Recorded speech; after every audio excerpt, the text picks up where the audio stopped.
Good evening, everyone, and happy Tuesday. I hope you all are having a fantastic evening. I hope everybody's had a fantastic day. I feel like it finally hit me that we're in December. Maybe that's also because the weather in St. Louis, it was rainy and gross today. And so I'm feeling those like winter vibes. So the rain was actually perfect. It put me exactly in the mood for tonight's panel because I think we're going to have an amazing conversation, but also like this is going to be these books have such some unique things that tie them together that I think just like the mood, weather, and the rain makes it the perfect mood read. So I'm incredibly excited for this evening. I hope you're incredibly excited for this evening. My name is Stephanie. I'm with The Novel Neighbor. We're a St. Louis-based independent bookstore that's woman-owned and operated. And we are so excited that Fierce Reads came to us tonight to host this panel. We're going to be talking about all things ghosts of past, present, and future. And we have 4 incredible authors that are going to be joining us this evening. So I am going to bring them all on now. Hello, everybody. Hi. How's everybody doing tonight? Hello. Good. Good. Hi, good. Where's everybody checking in from? Because I know we're like across like at least 3 different time zones, but I don't know. It might be like 4 different time zones. Deeba, where are you coming at us from? Pennsylvania. Wait, where Yeah. in Pennsylvania? Philadelphia area, Oh my God. Pennsylvania. We have to talk later. That's where I'm from. Okay. Sorry, I can't in the background. Jazz, where are you joining us from? I am joining y'all from rainy New Jersey. Randy? I am from Birmingham. I'm from Birmingham, Alabama. You're giving us some like the Ohio State energy there for a second. The one and only. And Tanya, you're probably joining us from the furthest away. Where are you joining us from? I'm joining you guys from Brighton in the United Kingdom, where it's very cold today. Really? Yeah, very chilly. Okay, so we're all dealing with like chilly, rainy vibes, like which matches y'all's books perfectly. If I do say so myself. So it's almost like the weather was planned. I think that the best thing to open with is having each of y'all introduce just like whatever you want to say about yourself and how amazing you are, and brag on yourself a little bit, but also introduce the book that you're talking about this evening and just give us kind of like your quick little, it doesn't have to be super quick, but like your elevator pitch if someone is watching and they're not familiar with your book. So Tanya, do you want to start us off? Yeah, of course. Yeah, my name's Tanya Byrne. Like I said, I'm based in Brighton in the United Kingdom, and I'm the author of a book called Afterlove, which is the story of Poppy and Ash who meet on a school trip and fall hopelessly in love. And then on New Year's Eve, Ash is killed, and as the legend goes, the last person to die on New Year's Eve becomes the Grim Reaper for their parish. So Ash becomes the Grim Reaper for Brighton, and she's desperate to see Poppy again, but she's not allowed because she's a Grim Reaper, but they find a way. Oh, I love how you like left us off on that note. That's not my radio. I will say the other day I was hand selling this book as a bookseller, and I almost panicked that I had like spoiled it, and I was like, no, we know that she dies. We know that is the premise of the book. It is okay. But a customer watched me in real time, like panic that I had ruined the plot of the book right in front of them. I didn't want anyone to be like derailed by that and thinking they're reading a lovely love story and then someone dies. It's like, we know that that's what it's about. No one's getting fooled. We appreciate that up front. Jazz, you're celebrating like a 1-week book birthday, so why don't you go next? Yeah, me and Deeba both had books come out just last week, so still very much riding the high of that. My book right behind me, We Deserve Monuments, is a coming-of-age queer story about a girl who has uprooted her senior year of high school and moves down to rural Georgia to take care of the terminally ill, estranged grandmother she's never known. And along the way, starts to fall for the girl next door, as well as uncovers a lot of family secrets about her her lineage. And there's a lot going on in there, but ultimately it's definitely my love letter to queer Black girls. I love that so much. It's an amazing book. Thank you so much for joining us. Like Yeah. after you're coming off of a big tour, I think I saw you posting on Instagram. This is like your last bookish event for the year, right? Yes, it is. It's done. So I'm gonna crawl into a hole after this and just like go into hibernation for real. Deeba, like Jazz said, you're celebrating a book birthday too. Congratulations. Are you also Thank ready to like, you. crawl into a hole, or how are you doing? I'm tired. I still have some events coming up, but I'm ready to sleep forever. They don't tell you how exhausting it is. Debut week and maybe the week after, but it's amazing though. It's really fun. Yeah. Oh my gosh. It has to have been such a great tour. House of Yesterday is incredible. Do you want to tell us a little bit about it? Sure. So my debut YA, House of Yesterday, the quick pitch is it's an Afghan haunting of Hill House. It's your classic sentient house story that follows a mother-daughter duo into an abandoned home for a quick summer renovation, only nothing about this house is abandoned. And soon enough, these ghostly apparitions start popping up, hinting at a deeper, darker past. And it's up to 15-year-old Sara, who is our main character, to figure out what exactly the house is trying to tell her about her family before it's too late. And I can't say any more because it will spoil. So you're going to have to read to find out. You're not giving us as much upfrontness as Tanya did about our epic love story that we're getting into.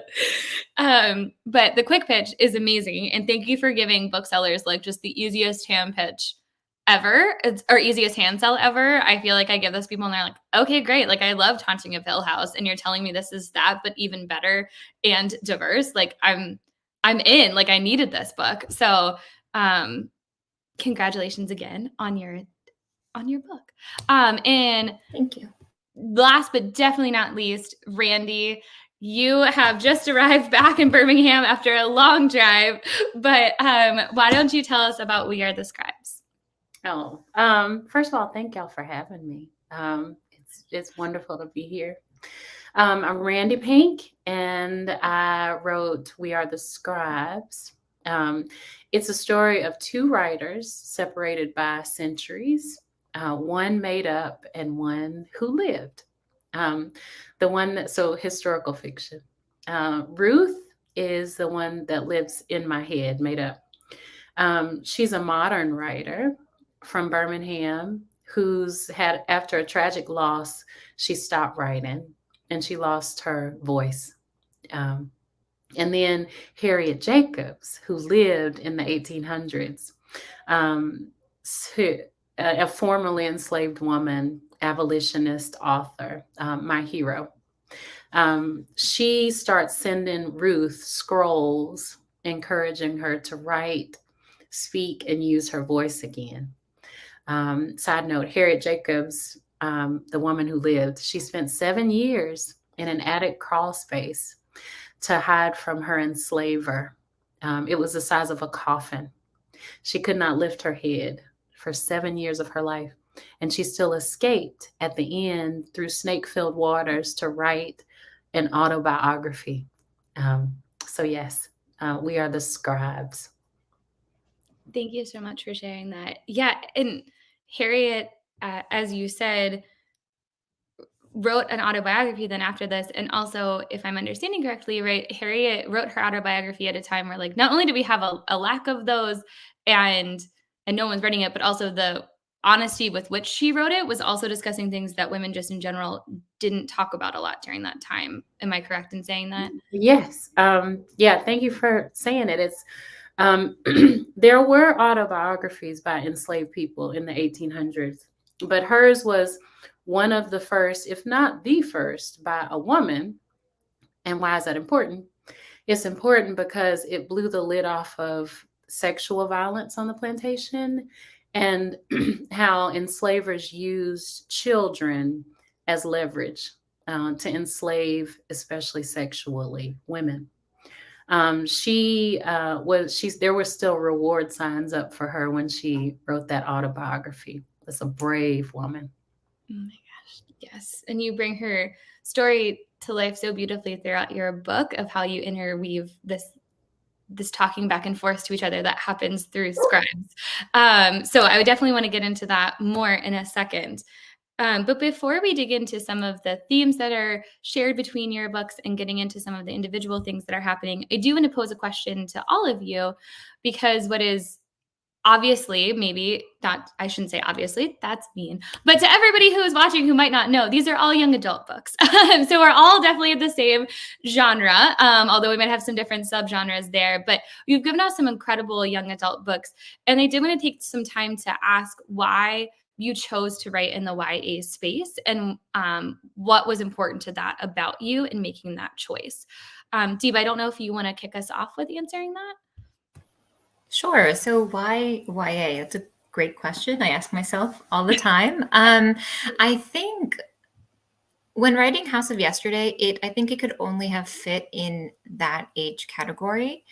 The book handles a lot of topics that were near and dear to my heart. In the story, Sara has a grandmother who is suffering from dementia. Her parents are in the middle of a very tumultuous separation that's leading into a divorce, but Sara is in denial over that because she thinks that her parents will get back together because all she's ever known is like a toxic family household. And she's like, I'd rather have this than that.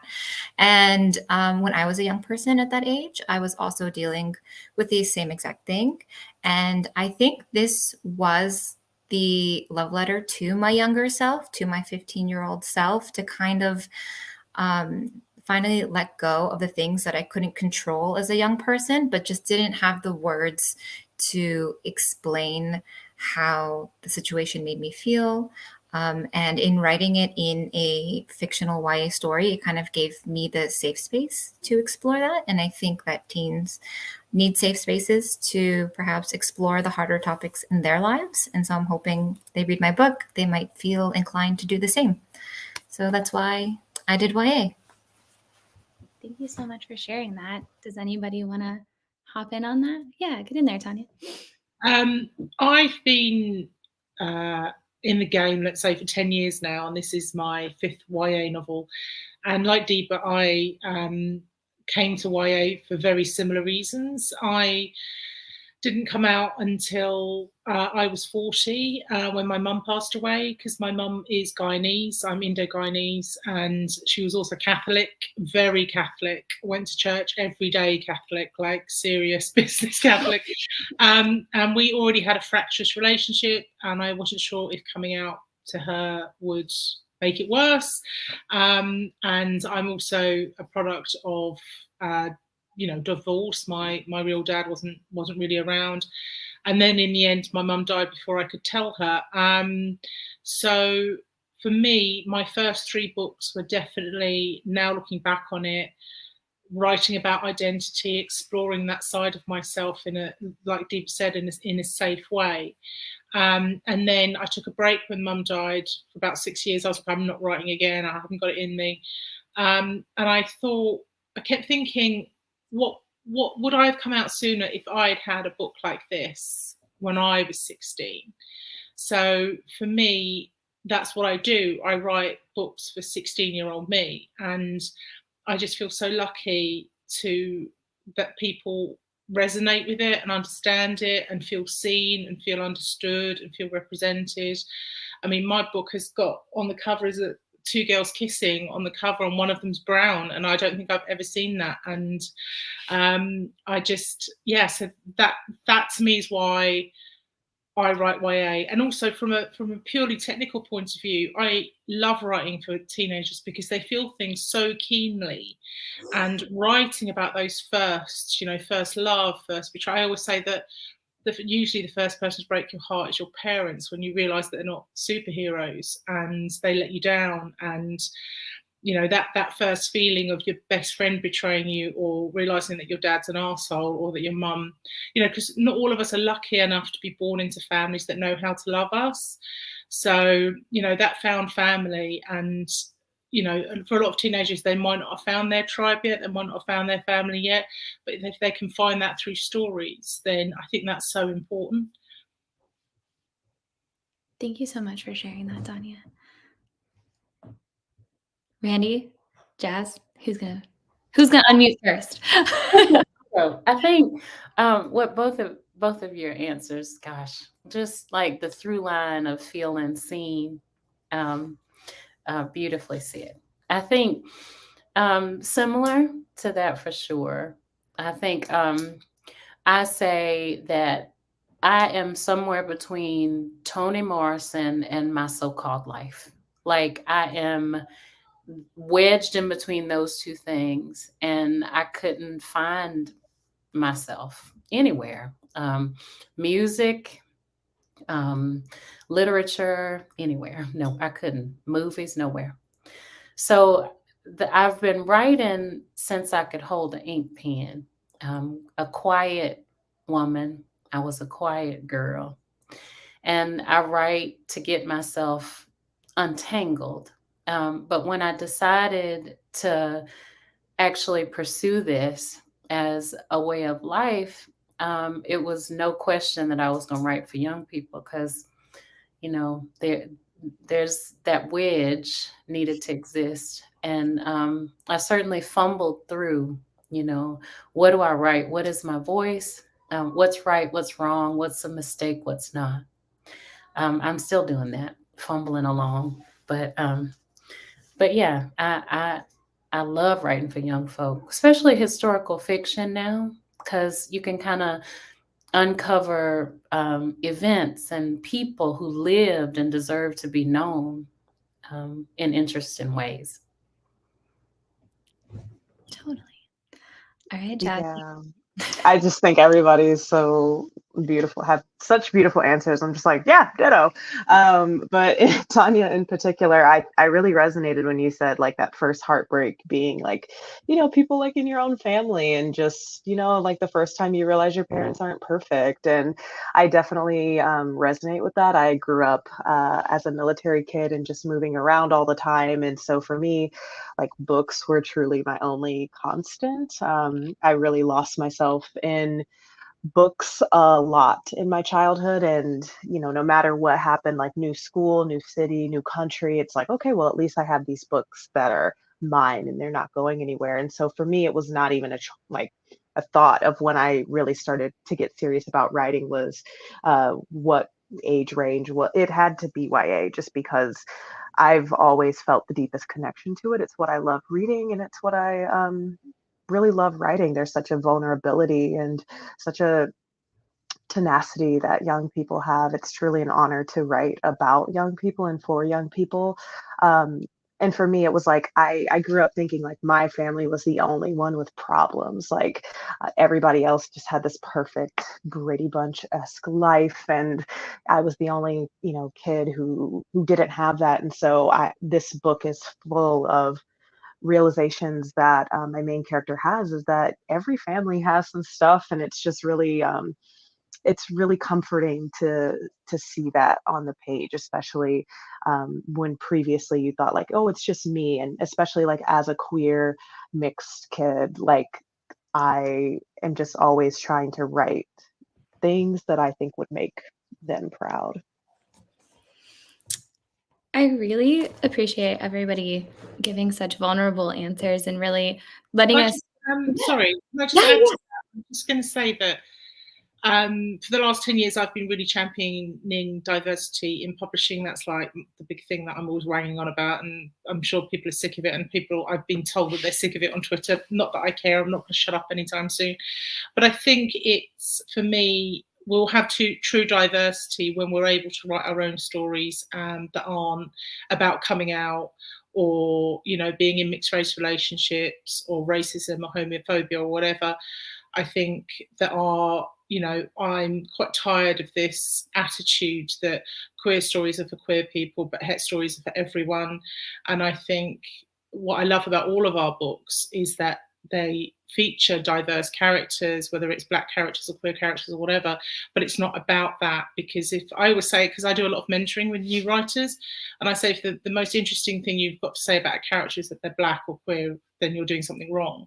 So I have to say that it's really nice to see the needle moving at last, and to see us being able to tell stories that go beyond, you know, our queerness or what makes us different, because we're not actually, our lives aren't actually that hard or that different from anyone else's. So I don't know why it always has to be us writing about our pain, as opposed to writing about falling in love, or writing about all the issues, as Jazz says, that every family goes through. And I think that's when we'll reach a level of empathy where we won't be seen as different. So yeah, that's I just wanted to chime in on that. Does anybody else want to chime in on that? No, I just wanted to say, like, I can't snap in real life. So if you see me just like not really, like, that's not what a snap looks like, I don't know. But I'm just like, yes, I agree with you. Thank you so much for adding that in, Tanya, and for all of you for sharing. I asked about the reason that you wrote in YA because I think it's always interesting from a bookseller standpoint, when we're hand selling to a parent, or it's not always a parent. I shouldn't make it about a parent, but whenever we tend to be hand selling to an adult versus somebody who is a YA age, technical age. YA is for everybody, but like if we're talking about hand selling to like a teen, sometimes I notice a hesitation from parents on it, not like content warning concerns necessarily is what I mean, but more about just like, I think that there's sometimes concern over realizing, like, giving teens credit for what they are thinking and feeling and what they're going through, and the books that help them process that in a way that adults in their life are not going to be able to. And so I always like hearing authors kind of speak to that space. And what I think a common theme that comes up, is common thread, is what you wish you would have had when you were younger to read, experiences that you had that, as everybody kind of was saying tonight, that you wish had been more normalized, and to know that you're not missing, that not everybody else has this Brady Bunch family that you're the only person missing out on. And it's really cool to read all of your stories and know that, and to be able to give that to parents. So I just really appreciate everybody talking about that. I wanted to pull out a quote actually from Randi's book, because Randi, I think you gave us a lot to talk about, because your book is about two writers talking to each other. And so we get a lot of reflection on what that is and what that means to be a scribe or for a scribe. And so I wanted to pull out a quote from early on, and just see how everybody wanted to respond to it in your own experience as a writer. The quote says, "To scribe is to open oneself up to more criticism than anybody should accept." And when I read that, it's thankfully at the end of a chapter where you already gave me a natural break to kind of pause and take that in, both for what it meant to the story, but also imagining maybe like what that meant to you to write, and kind of what you were giving the reader a little bit about yourself. So I thought maybe you could kick us off speaking to like that quote and anything else that kind of came up for you in the book, in that communication, and then if everybody else wanted to respond to that quote. Oh my goodness, Lord. So was that in the beginning of? It is. It's on page 34. Okay. Yeah, I did write it, but I asked that because I wrote 2 sentences. Yes. So 34. So that quote, I think even when you said it, to scribe is to open oneself up. Whew. It's a challenge for sure. It can be a brave act, to put your art out. I think artists are brave anyway. Any type of artist is brave. And it's almost like stepping out nude in class and saying, here, look at me. Here I am. And here's a platform to critique everything I have to offer. And sometimes I certainly want to put the pen down. I have before. I think I've been in the game a minute. So early on, I felt that way. That's why it's early. That's why I asked if it was early in the book, because early on I did feel like this is too much critique. Now, how a harpist gets calluses on their fingers, my body is callous to that. I can actually read the critiques and take the criticism as, you know what, that's true. And I need to do better about this and that, rather than this is a dagger to my heart anymore, which is good. But yeah, I think if I had to respond to that quote quickly, it would be, that's how a writer, or I, as a writer, felt in the beginning, for sure. I have evolved since then. I just wanted to say something really quick because Randy, it was actually something that I saw on your website when I was going through my submission process, trying to sell this book that really resonated with me and has stuck with me. And I just looked it up quickly, and it was when Girls Like Us came out in 2019, and you said, please enjoy it, debate it, love it, hate it. Like all genuine art, do with it what you will. And I have never really forgotten that, because I agree that it's like it's so vulnerable, just like putting your work out there, and knowing that not everybody's going to resonate with it. It's been a really scary place for me to be. And like I'm the type of person where like I don't want to know anything about, like, don't tag me in any reviews. Of course, people don't listen to that, but I keep just returning to that quote just because I'm like, oh, okay, like I don't like everything as a reader. I don't like everything as like a movie watcher. And so I think it's still something that I'm learning as a brand new debut author, of like how to navigate that space. And people are always like, well, you have to have a thick skin, and I don't know if I definitely don't, and I don't know if that's even possible for me to develop. I don't know. So I would love to hear from Tanya and Randy, who have been in the game for a minute, to just like learning how you navigate that. It's difficult because when I'm mentoring new writers and it's not quite working, what I always say to them is there's nothing technically wrong with this. The plot's perfect, the prose is perfect. It's, technically it's like going on a date with that on paper person. That on paper is just perfect, but then for whatever reason the chemistry is not there face to face. And invariably what the issue is because they're not going deep enough, and they're not being brave enough, and they're not being honest enough. And I say to them, what are you trying to say here? What is the point of this book? What are you bringing to the table that no one else is bringing? And invariably what that is yourself and your own experiences and your own heartbreak and, love or whatever it is. And it's really hard because our job, especially as YA writers, is to articulate the things that our readers can't. Is to put into words whatever is, as Randy was saying, whatever is making you feel tangled, whatever is making you feel confused or misunderstood or invisible. We have to put that into words.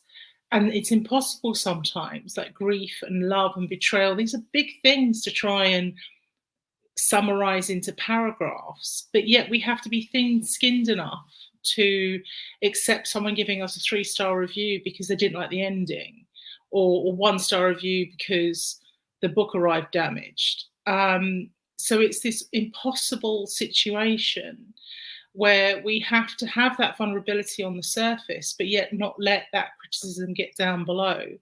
So my thing is that vulnerability is good. That vulnerability makes you a better writer. Being able to feel those things is a good thing. As soon as you become deadened to that, it will affect your writing. So don't try and stop feeling that way. But then also you have to trust certain voices.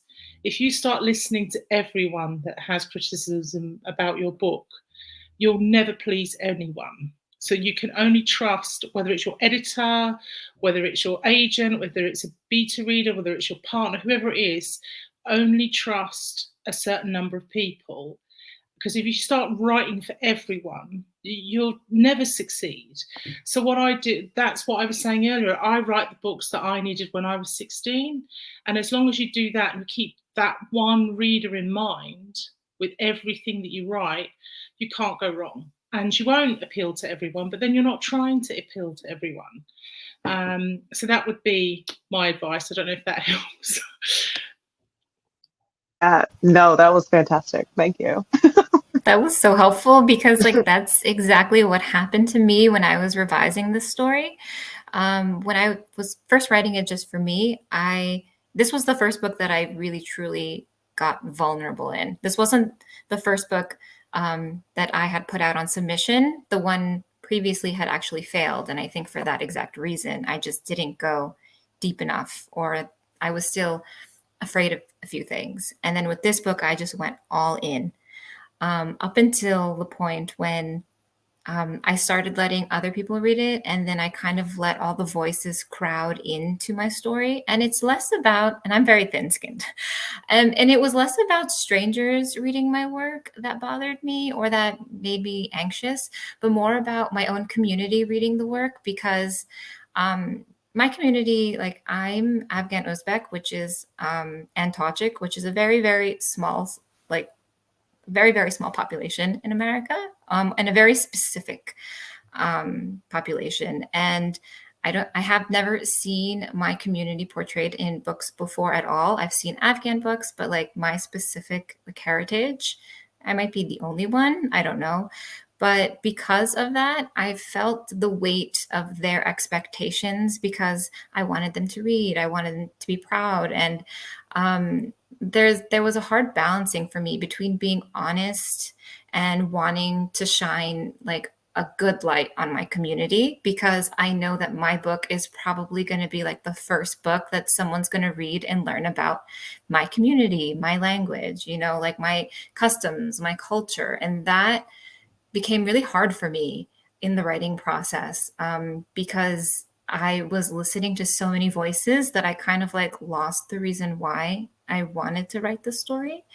And it wasn't until I had like an honest conversation with myself where I was like, I love my culture and I love you guys, but I also need to write the story that feels good for me. And once I accepted that, I think that really helped me. And now that the book is out, the fear I had that like they wouldn't like it completely went away. I think also sometimes we build it up in our heads that like once they read it, it's not going to be good enough. And maybe that's something internal within me.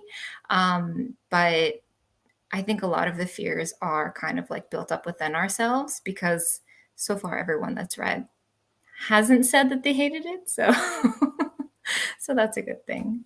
Can I just add to that and say that I felt that pressure as well, being a Guyanese girl, and I've had people come up to me at events and stuff saying, I'm Guyanese and I've never read a book with a Guyanese girl in it before. And I'm like, well, I had to write it before I read it. But we are not a monolith.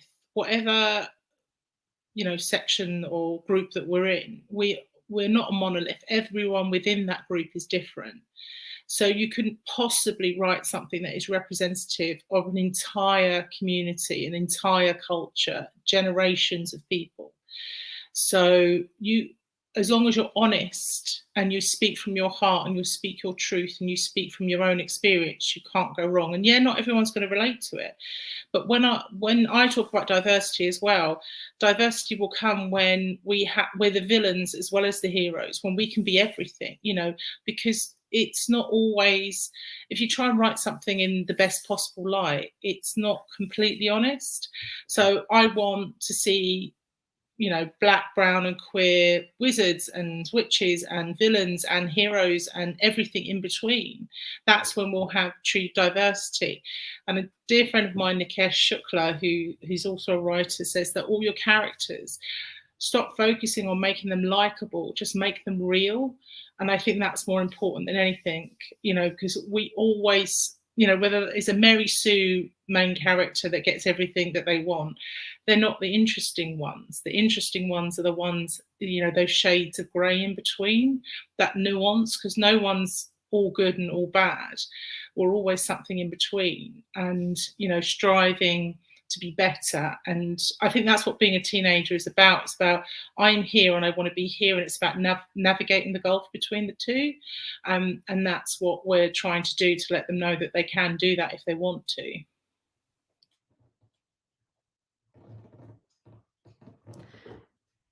I don't even know what to say after that, you guys. It's just so, I just want to sit here and absorb all of that knowledge. And I also wish that like someone had told me some of these things sooner, not even from a writer perspective, but just as a reader, and like trying to just thinking about how you think about your characters and how they reflect, like how, I don't know. I just wish I had this example when I was a teenager, but it's also serving me great right now. So thank you thank you for talking about all of that and being willing to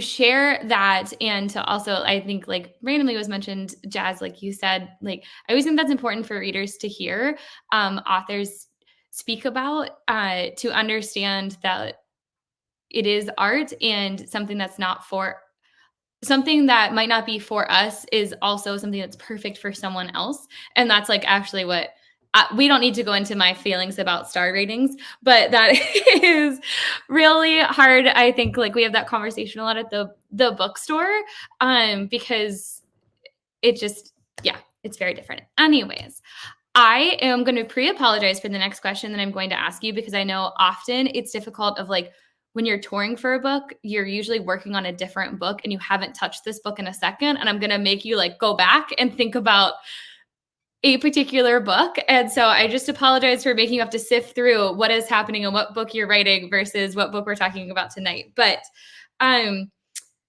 also the second caveat I'll apologize for is like to also know that like sometimes this question is hard because we try to keep it as spoiler-free as possible. So those two impossible things that I just said, I would love for y'all to share something of like when you're thinking about your book, what is like a moment in the book of like, not asking you to pick your favorite scene because that feels like just awful to ask an author to do, but what is something that like, if your book randomly popped into your mind, that a scene or something that brings like a smile to your face, something that just like brings you joy when you think about that you put that or included it in your novel, and it just like still sticks with you, and brings you joy in that way. I'm afraid to like call on somebody because I know that I just asked a question that makes you have to I'll go. Randy, yeah. My answer is a little bit different, but I think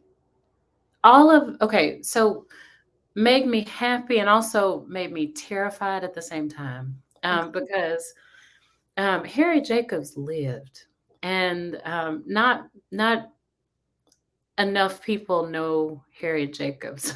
So I lived in her book, Incidents in the Life of a Slave Girl, for months, just listened to it over and over, read it over and over, tried to get her voice and her cadence. But writing from her perspective, in her voice, terrifying, absolutely terrifying. But every time I think about how brave she was, and kind of give myself a pat on the back and say it's brave to also introduce this character or this person to the audience in the way that I did, in introducing her through the scrolls.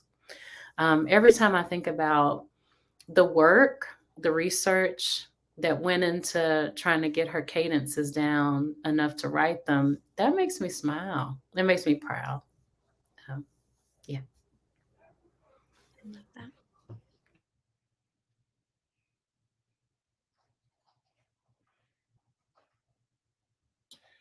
Shall I go then?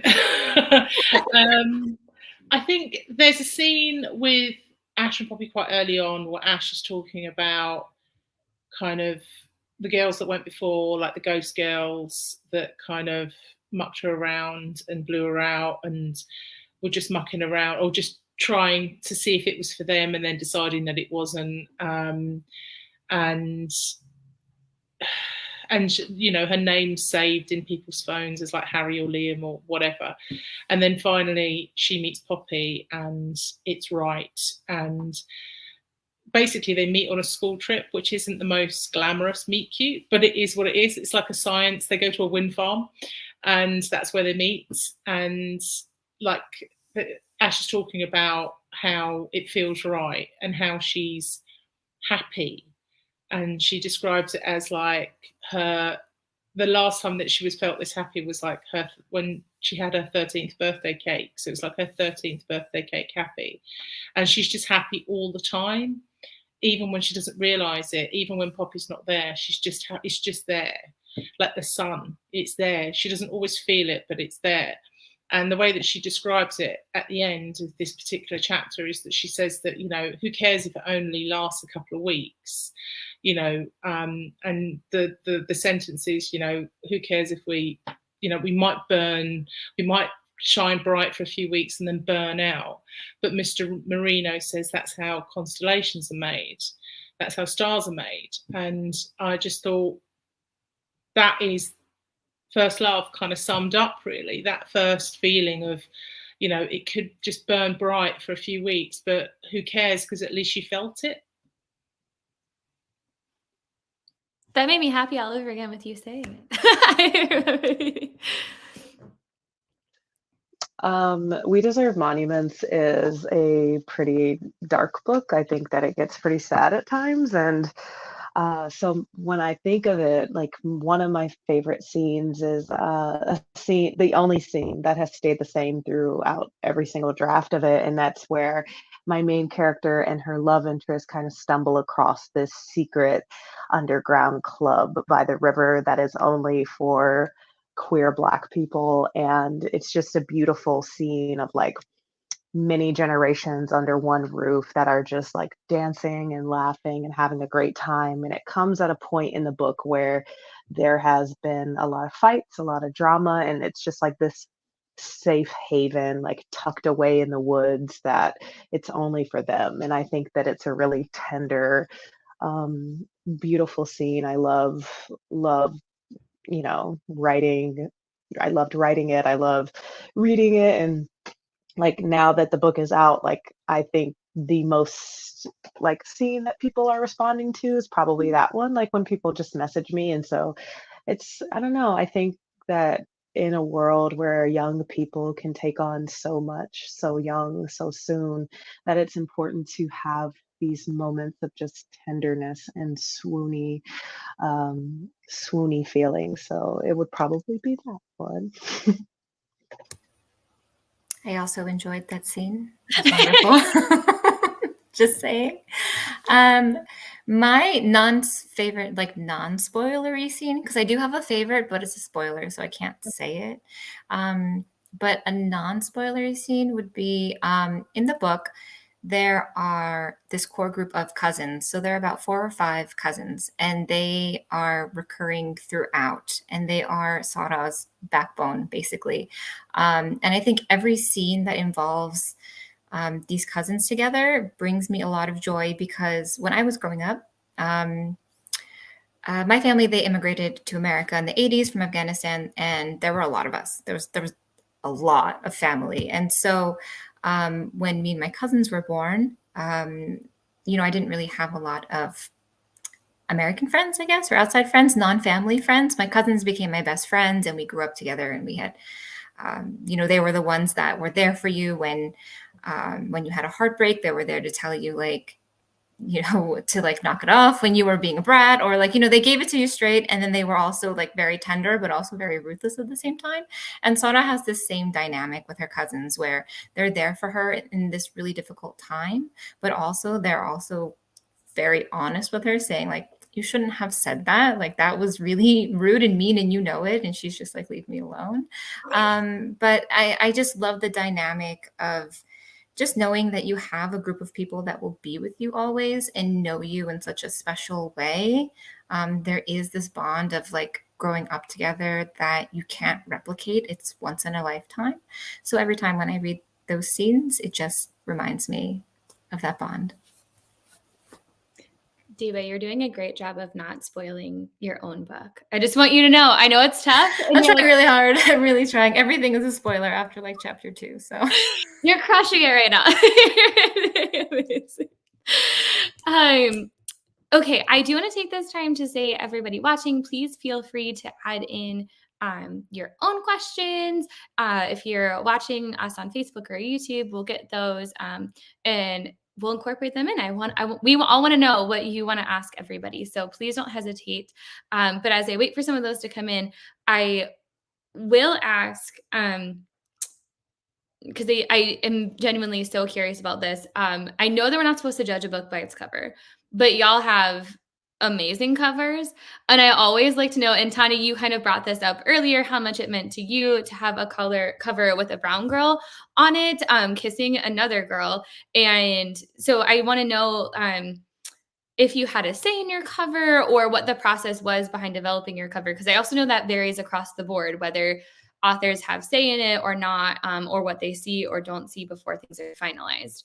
So I don't know if anybody has a particular. Tanya, do you want to go first, since you kind of mentioned the covers before, and then we can kind of go around from there?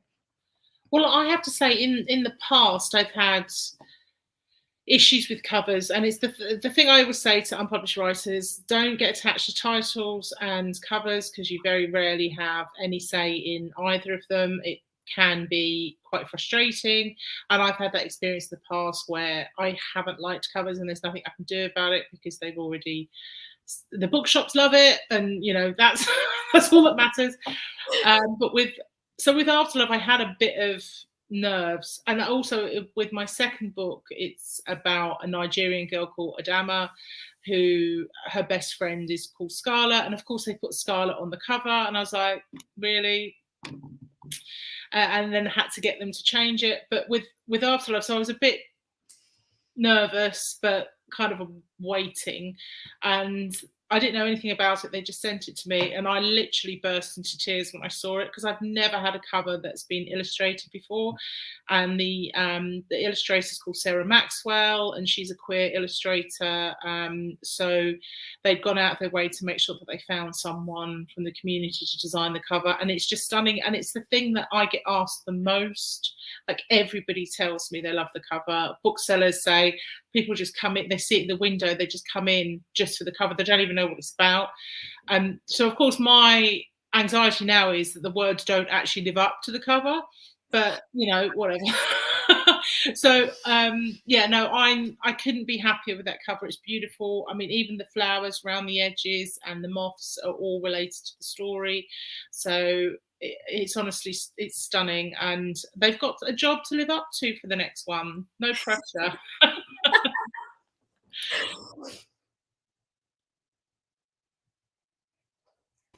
I'll go. I love my cover. This is obviously my first one, so I had no experience. I was just like, when my editor was like, so what were you thinking about the cover? I'm like, I have no idea. Like, this, it surprised me. I don't know. All I knew was that it was important for me, if we were going to go illustrated, to highlight an illustrator of my background, or if they couldn't find someone from Central Asia, someone from Persian descent. And so I was lucky to have a team that really listened to that, and we went back and forth with a lot of artists, a lot of artists, and they were really patient with me until we found the right one. And thankfully we landed on the talented Melina Gadimi, who lives in Tehran, Iran, who did the illustrations, and I couldn't have been happier with it. I just think it's so beautiful. She Sara looks exactly the way that I thought she was going to look. I loved the Persian influence in the cover. And I do agree with Tanya that the one thing that was changing all the time was my title. I think my title changed like 25 times, to be honest with you. We were having such a hard time with the title. It was, for a long time, it was like The Song We Lost, and then it was like House of Lullabies, and then we were like, there was just like 50 million iterations of these. But I'm glad we landed on House of Yesterday. Can I just say, for my second book, we didn't have a title the day before we went to print. We just couldn't decide. Everything they suggested, I vetoed. Everything I suggested, they vetoed. And literally, we were about to go to print and we had no title. So it happens a lot. So don't worry. That's why I always say to people, don't get attached to titles. Because the thing is, you can have a title that you love, and then a book comes out or a film comes out with something similar. And we thought we were good with Afterlove, but literally a month before Afterlove came out, a movie called Afterlove came out, and we were just like, it's too late now. We've done it. But they're very, very different. Afterlove, the film, is a very serious kind of indie film about immigration and all of that sort of stuff. So there hasn't been too much confusion. You couldn't confuse the two. But yeah, it's a minefield. Oh yeah, titles are the worst. So good Lord. As far as cover, I love what they did here. They incorporated my Birmingham really beautifully in the background. The buildings that I grew up seeing, all of it. And as far as input, yeah, sorry, that's my 2-year-old screaming in the background. I should have stayed muted. Yes. So yeah, I loved it. And as far as like input, I mean, the my editor is just a dream. I mean, she's always so kind. And so, I get the email. Y'all know the email. It's like, it says cover on it. And you're like, oh God, it's time, and you press, and then you're like, it opens, and wow, that's incredibly beautiful. And that's what I felt about this one too. So I kind of had a really interesting journey with my cover. I had like Deeba, I was just really adamant that if it was going to be illustrated, I wanted a Black illustrator. And we tried one and it didn't exactly work. And then we got connected with Laylee Frazier, who is just an incredible artist. I've loved her work for a really long time. And I had to grab this actually because this was the first cover that we had. I had a whole cover reveal that is my main character and her love interest, in a field of sunflowers, and I really loved it. But then a big box realtor, is that what I'm trying to say? Retailer came in and said, we don't like it. We're not a fan. And so it was back to the drawing board. And luckily we stuck with the same artist. Laylee Frazier made another cover, which is what the final one that we ended up with. But, being a debut, there was really nothing that I could do and nothing that I, could say that made them, change their mind. And so, yeah, it's been a journey, but I love both covers. The old one still pops up from time to time, people tag me in it. And so it's a fun little but as far as the title, we did not sell it with the title We Deserve Monuments. We sold it with a different title, but I knew that title was not good enough. It was just a placeholder, definitely. But I came up with the title just one day sitting at my kitchen table. I had a Word doc and was just rattling off title names. And I think it was We All Deserve Monuments. And then I said, We Deserve Monuments. And there was just a moment where I said it, I looked at my partner who was just sitting on the couch and we were like, that's it. And luckily my editor who is also just a beautiful being, agreed. And so it's always been that title. So yeah. There's so many stories behind that. I honestly am always surprised just the varying answers that come out to this story of I feel like the only consistency that I know from asking people is just that it's all across the board. And there always seems like there's such a unique story for each person of how you got to the cover. And I love talking about the cover artists who do it and the intentionality. And just, I feel like it's becoming more of a habit that we all should be more into, even from a book selling standpoint of I often know a book and I know it by its cover, but I don't know its cover artist. And so I love giving shout outs to them, talking about the process behind it. Because as evidenced by your 4 answers, riddled a little bit more with anxiety than I think some of us in the public realize. So thank you, Adele, so much for the struggle that you go through to give us this cover. Not only do you give us a wonderful story to read, but then you give us a beautiful thing to look at and to put on display on our bookshelves. So I appreciate that.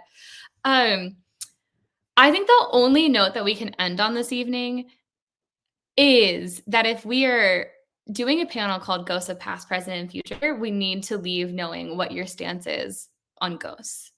And oh no, Tanya. It's not a good face. But do you believe in ghosts? Have you had a ghost experience that is comfortable to share? Rachel Harrison answered this question one time and just totally blew my mind with the ghost that lives in her house. And I was like, I don't know how Rachel does it. So how do you feel about ghosts?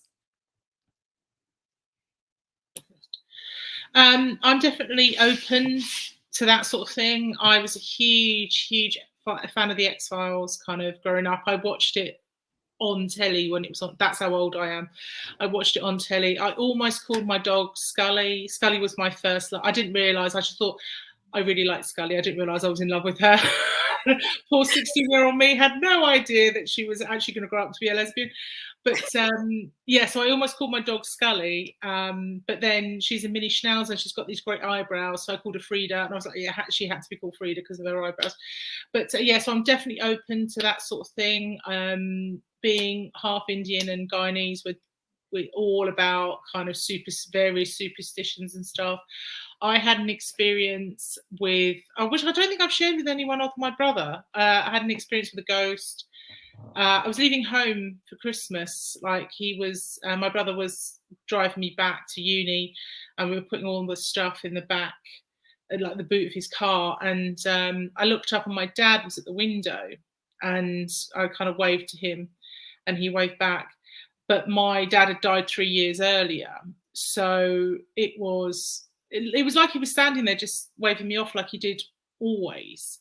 He was just there. And then when I realised what I'd done, I was like, what are you doing? And I was like, oh my God, I saw Dad. And he immediately believed me. He didn't, like, my brother, you know what brothers are like, siblings are like, always mock you. He didn't mock me. He didn't take the mick or anything. He knew that I'd seen him. And then when I moved into this house in Brighton, it's a really old Edwardian house. And I've had weird experiences where the printer will just start going, the radio will turn itself on. I'll go up to my bedroom and one of the chest of drawers will be open. And there's some steps outside. You come down some steps and I often see someone standing at the top of the steps. But it's very friendly. I've never felt unsafe. I've never felt, but I just think how many people have lived in this house over the last couple of 100 years. I don't mind if they want to hang around. And I live on my own. It's just me and my dog. It's actually quite comforting to know that I'm not alone. And I've never been scared by anything like that. So yeah, I'm definitely open to the idea that I would never be so arrogant to think that we are the only ones here. I love that exclusive content you just gave us, where all of us who are watching and sitting on this are so lucky to hear that. I think 100% yes. 100% yes. And I feel like my childhood home was haunted. It 1,000% was haunted. Like, it made noises all the time. I swear to God, I'd be in my bedroom and someone would be downstairs, like opening the fridge or getting water or getting ice, and everyone was in their beds. But there was always like the sound of like when everyone was upstairs and the lights were off, like of just someone rummaging like around the house. And whenever my cousins would come and sleep over, they would have the same experience and they'd be terrified sleeping over my house because they were like, we can't sleep over your house because there's something there. So then we got a cat. And so every time like my cat would like look up or whatever, I'd be like, yeah, I know it's the ghost. Pets know. They know. They just be staring, and I'm like, whatever you see, as long as it's friendly, we're good. But yeah, I definitely 100% believe in ghosts. I grew up, like moving around all the time, and so I never really had that experience of like my house is haunted because it was just kind of like we live in this random little apartment. But now that I live with my partner, and my partner's parents have passed away, we're always talking about like his mom playing tricks on us and like misplacing things, and it's like just a funny type of thing that we do where it's just like, oh my gosh, tell her to show these keys, like we are running late type vibe. Mom, help us out.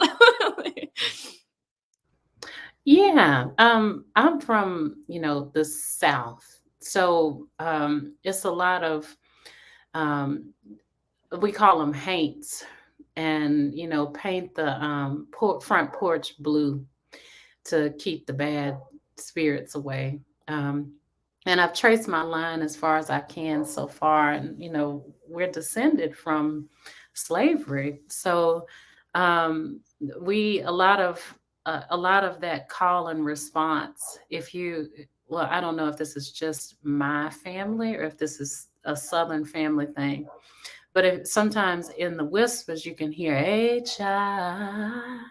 And then if you hear it, you have to sing back. You say, do. So you have to sing. It's a call and response in Southern culture of spirits. And that's kind of opening yourself up to positive knowledge of the past. So absolutely, yes. And I love it. You have such a beautiful voice, Randy. Seriously. Please, I could listen to you sing all day. I was like, what a treat you just gave us, Randy. Yes, I was gonna be shocked if any of y'all answered that you were not open to ghosts. My favorite thing at the bookstore is that we definitely have a ghost. We don't know a ton about her. We kind of know the general area that she likes to hang out, and we think she's on the younger side because if there's a toy left in that area, things don't go missing around the bookstore. Otherwise, I think if there's not a toy for her, somebody who came in believes that it is a younger girl, and so we call her Ghost Girl. And if she, if things are not left for her to like hang out with in that area to entertain herself, she gets a little anxious and she'll walk around the rest of the store and start messing with stuff. So you always have to say goodnight to her. But my favorite thing is when people either don't say goodnight to her, and she, you always know when someone forgot to say goodnight to her when they turn out the lights, because we find books just like way off the shelf, like clearly thrown. They did not just like fall over. They are like, they took a trajectory that was not possible. And, or when somebody like a new staff person comes on and you're like training them and you say like, you have to say goodnight, and you can tell they're like not sure that they believe in ghosts. And she very much is like, I want you to know. I want you to know I am here, and you were a daughter, and so here we are. So I just say, if that isn't a YA book, I don't know what it is. We should write about her. It would be very fun. We learn a little bit about her all the time. I think that she's a dog person. She seems to also seem extra excited, or show some extra appreciation when there's like a dog stuffed animal that's left back there for her. So a girl after my own heart. I know, she's the best. I really enjoy her. So I was at a party last night and there was a dog there, and I didn't speak to anyone else but the dog because why else? And then the next person I said hello to was Zadie Smith, which was, and I left. I was like, I've said hello to a dog and I've said hello to Zadie Smith, and we've talked about dogs because Zadie Smith's just got a puppy. I can go, and I literally went home. I was there for like 45 minutes. I was like, this night can't get any better. I might as well go home. So I did. I did the old Irish goodbye. Well, I just didn't even tell anyone. I just left. Who needs to after you've talked to Zadie Smith? I said to my agent, I was like, you're not going to top that, babe. I'm going. Bye. So I sent her a text in the cab. I was like, I've gone home. Wow. That's amazing. It's truly incredible. Well, Thank you so much to the four of you for jumping on tonight and having this conversation. This was just so wonderful to hear you. I know that in these kind of things, you can't feel the audience or take in. So I feel like I need to say, on behalf of all of us who got to sit and listen to each of you speak, just how incredible you are and how amazing it was to just get a little bit of a look inside your brains and the process behind these books. So I really appreciate it. We really appreciate you. We appreciate Fierce Reads for bringing this event. Do any of you want to say anything before we log off tonight? It's okay if you don't. I just want to say thank you for having me. I mean, obviously it's 1:06 in the morning here in Brighton, so if I'm not making any sense, I apologise, but I have some makeup on and I'm still upright, so that's all you can ask, really. But thank you so much for having me and letting me talk about my book, and it was a pleasure to meet you all. I can't wait to read your stories as well. They all sound wonderful. And Stephanie, thank you for the support. I really appreciate it. It's my first book that's published in America, so this means a lot. So thank you. Yay, thank you. Yes, likewise. I am such a fan of all of you. To be able to share this space with you is such an honor. And Stephanie, thank you for hosting. And I love the novel Neighbor. So next time I'm back in St. Louis, I will definitely swing by and say hey. Please do. Sorry, Randi, Deeba, do you need to say I do. I just say thank you so much. It really was an honor to be alongside y'all. And thank you so much, Stephanie. I will say, if you could pass along a message to that ghost of yours to send me some of that pretzel monkey bread from the restaurant down the street. And when I say I called them today and said, can y'all ship it to Birmingham, Alabama? They said no. So maybe you ghost can fly some down on her airline. Wait, I want to know what this bread is now. This is another conversation. So good. It was so good. Yeah. We'll get you some of that, Randi. I promise. Okay, well, thank you so much, everyone. Oh, and of course, I forgot to say, which is the most important, maybe arguably one of the most important things. We have all of these incredible books that we talked about tonight. We can ship them to people. We are not, just because you're not in St. Louis, does not mean we cannot get these books into your hands. We are well stocked and well versed on them, and we will make sure that they get to you. So please, we have an online website that is, I think, super easy to use. So hopefully you find it that way too. But as we're speaking of the holiday, we weren't speaking of the holidays. I'm pretending we're gonna been speaking of the holidays. They make a great gift. So y'all can, like, everybody watching, think about who needs one of these books in their lives, and or all four of them.